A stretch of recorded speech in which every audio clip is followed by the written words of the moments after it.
Assalamualaikum warahmatullahi wabarakatuh.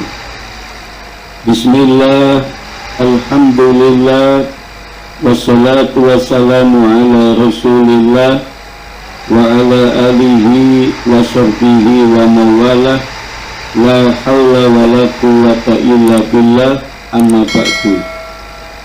Para mahasiswa dimanapun Anda berada, yang dimuliakan Allah Subhanahu wa Ta'ala, pada kesempatan yang mulia ini marilah kita bersyukur kepada Allah Subhanahu wa Ta'ala, yang mana sampai hari ini kita masih diberikan Allah sehat walafiat sehingga bisa bertemu kembali pada mata kuliah Sosiologi Ekonomi, yang mana pada hari ini adalah pertemuan yang keempat dengan tema macam-macam sistem ekonomi.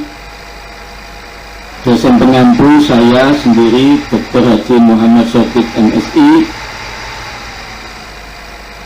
Mata kuliah ini adalah salah satu mata kuliah di program studi Sosiologi Fakultas Ilmu Sosial dan Ilmu Politik UIN Sunan Ampel, Surabaya. Sholawat dan salam tetap kita sampaikan kepada manusia yang agung, manusia yang mulia, junjungan kita Nabi besar Muhammad Sallallahu Alaihi Wasallam. Semoga kita semua mendapatkan syafaatnya. Amin, amin, Allahumma amin. Para mahasiswa dimanapun Anda berada, sebelum kita lanjutkan mata kuliah Sosiologi Ekonomi pertemuan yang keempat ini, marilah kita berdoa semoga pertemuan kita dan semoga mata kuliah Sosiologi Ekonomi yang kita pelajari hari ini berjalan dengan baik tanpa halangan suatu apapun. Al-Fatihah.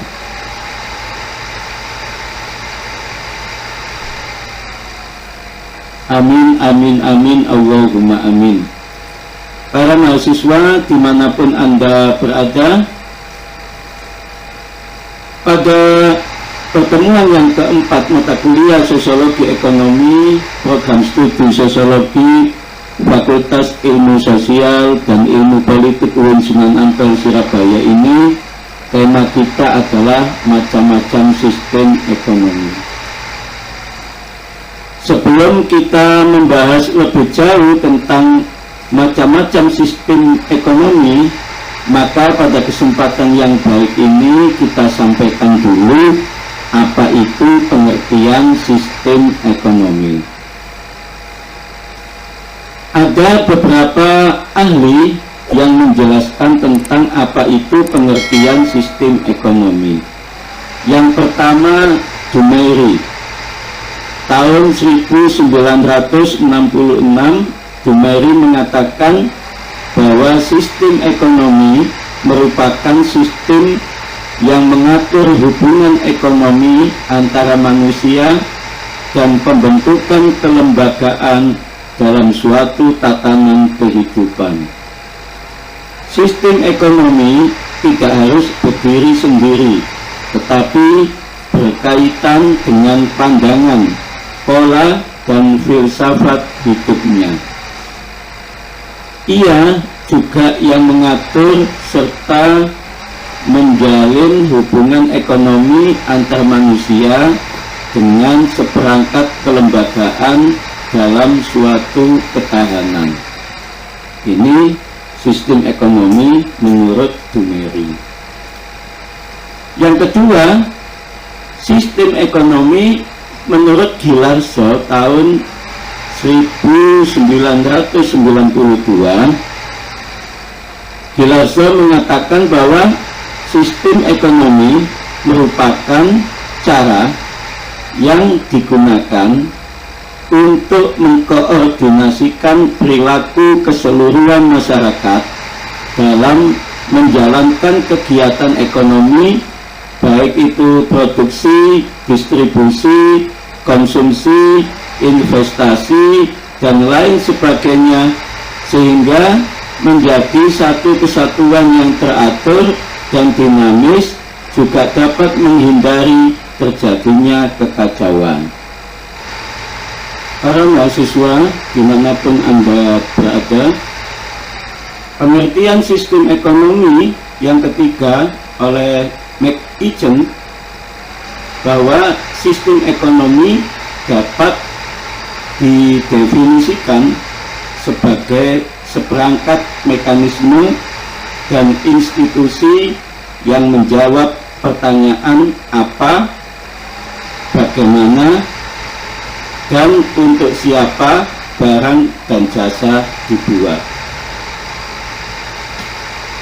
Selanjutnya, pengertian sistem ekonomi menurut Chester Bingham bahwa sistem ekonomi sebagai suatu kesatuan terpadu yang di dalamnya terdapat bagian-bagian dan masing-masing bagian itu memiliki ciri dan batasnya sendiri.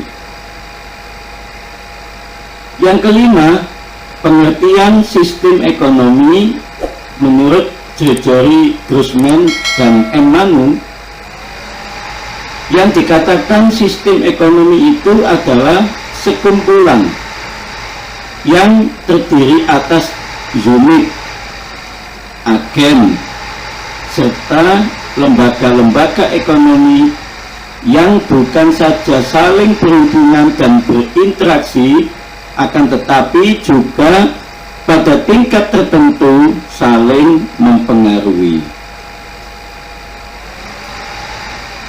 Para mahasiswa dimanapun Anda berada,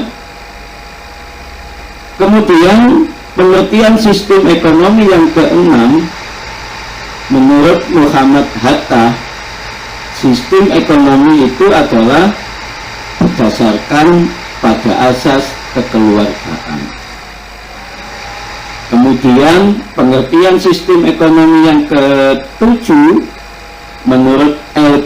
James Avery mengatakan bahwa sistem ekonomi itu sebagai suatu prosedur logis serta rasional untuk dapat merancang suatu rangkaian komponen yang saling berhubungan satu dan lainnya dengan tujuan mencapai suatu kesatuan dan tujuan yang telah ditentukan sebelumnya.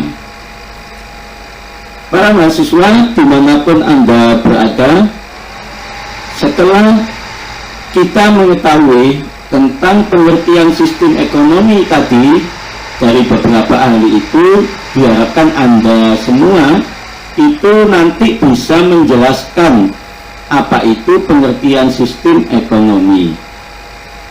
Selanjutnya, pembahasan kita adalah macam-macam sistem ekonomi. Sebetulnya pada pertemuan yang ketiga yang lalu kita sudah membahas ini macam-macam sistem ekonomi. Cuma pada pertemuan yang ketiga yang lalu itu yang kita bahas sistem ekonomi itu 3 macam. Yang pertama sistem ekonomi sosialis, sistem ekonomi kapitalis, sistem ekonomi campuran. Nah, pada pertemuan yang keempat ini ada tambahan satu sistem ekonomi, yaitu sistem ekonomi tradisional. Maka Anda bisa mempelajari kembali sistem ekonomi yang sudah dibahas pada pertemuan yang ketiga yang lalu. Itu cuma 3 pembahasan sistem ekonomi, yaitu sosialis, sistem ekonomi sosialis, sistem ekonomi kapitalis, sistem ekonomi campuran.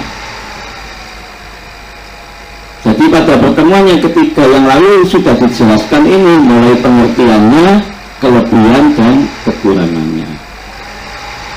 Maka pada kesempatan pertemuan yang keempat ini, maka sistem ekonomi itu ada 4, kita tambahi 1, yaitu sistem ekonomi tradisional.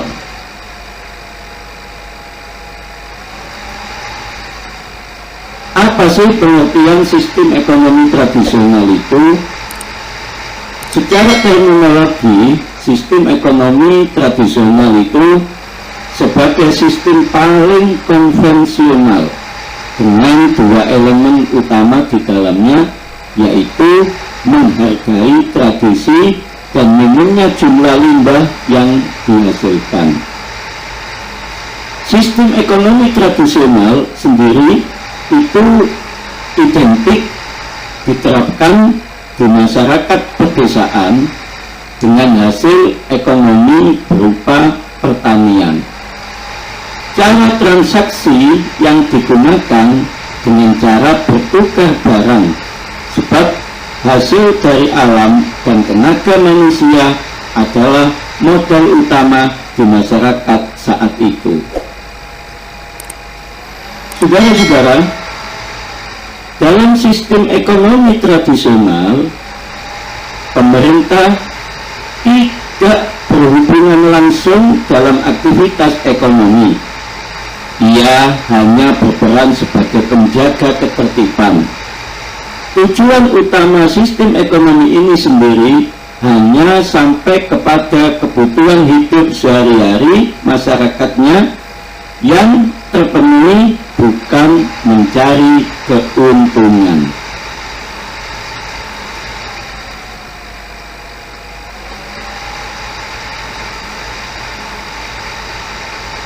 Para mahasiswa dimanapun Anda berada, selanjutnya pembahasan kita adalah kelebihan. Nah, ini kelebihan, coba kita tulis dulu kelebihan sistem ekonomi tradisional. Apa sih kelebihannya sistem ekonomi tradisional itu? Kita jelaskan di sini dulu, kita tulis dulu ya. Ini kita tulis dulu kelebihan.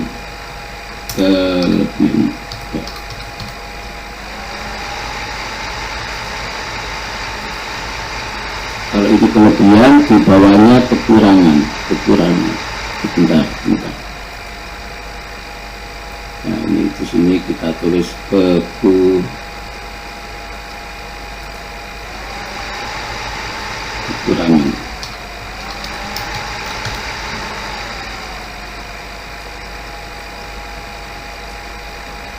Oke.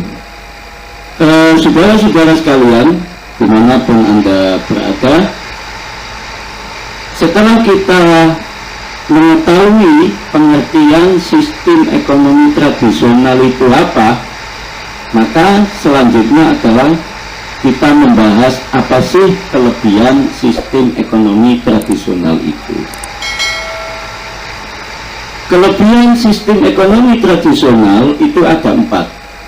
Yang pertama, tujuan sistem ekonomi tradisional ini adalah memenuhi kebutuhan hidup, bukan mencari keuntungan. Yang kedua, kelebihan sistem ekonomi tradisional adalah jarang terjadi kecurangan atau saling menjegal demi keuntungan salah satu pihak. Yang ketiga, kelebihan sistem ekonomi tradisional adalah rendahnya tingkat kesenjangan ekonomi karena pendapatan antar individu cukup merata. Dan yang keempat, pemerintah sekedar menjadi pengawas saja dan tidak melakukan monopoli. Ini kelebihan sistem ekonomi tradisional. Para mahasiswa dimanapun Anda berada, setelah kita mempelajari dampak positif sistem ekonomi tradisional, maka selanjutnya adalah kita harus mengetahui apa sih dampak negatif sistem ekonomi tradisional atau kekurangannya itu apa. Kekurangan sistem ekonomi tradisional itu ada 3. Yang pertama, sulit diprediksinya kualitas dan kuantitas produksi sehingga akhirnya dilakukan standarisasi karena mengandalkan hasil alam. Yang kedua, dampak negatif sistem ekonomi tradisional kalau diterapkan di suatu negara, efektivitas kerja itu rendah sebab tidak adanya struktur kerja yang jelas, sehingga segala aktivitas yang dilakukan tidak terkontrol dan terevaluasi dengan baik. Tidak hanya itu, efektivitas kerja juga memiliki dampak yang cukup besar terhadap tingkat kesejahteraan masyarakat, di mana jika efektivitasnya rendah, maka dapat diartikan tingkat kesejahteraan masyarakat di sana juga rendah. Hal ini berlaku sebaliknya. Yang ketiga, dampak negatif atau kekurangan dari sistem ekonomi tradisional itu adalah pertumbuhan ekonomi berlangsung dengan sangat lambat. Sebab berbeda dengan sistem ekonomi liberal, sistem ekonomi tradisional itu berjalan apa adanya, sehingga tidak inovatif dan cenderung tidak berkembang. Hal ini juga turut terjadi karena pola pikir masyarakat di sistem ekonomi tradisional yang umumnya sulit menerima perubahan. Para mahasiswa dimanapun Anda berada, selanjutnya untuk sistem ekonomi yang tiga, yaitu sistem ekonomi sosialis, kapitalis, dan campuran, sudah kita bahas di pertemuan yang ketiga yang lalu. Maka Anda bisa mengingat-ingat kembali, membuka kembali mata kuliah pada pertemuan yang ketiga yang lalu tentang macam-macam sistem ekonomi di dunia ini. Pada pertemuan keempat ini, untuk macam-macam sistem ekonomi itu hanya kita menambahi satu, yaitu sistem ekonomi tradisional. Para mahasiswa dimanapun Anda berada, alhamdulillah perkuliahan kita pada pertemuan yang keempat ini sudah selesai. Kita sudah membahas tentang macam-macam sistem ekonomi di dunia,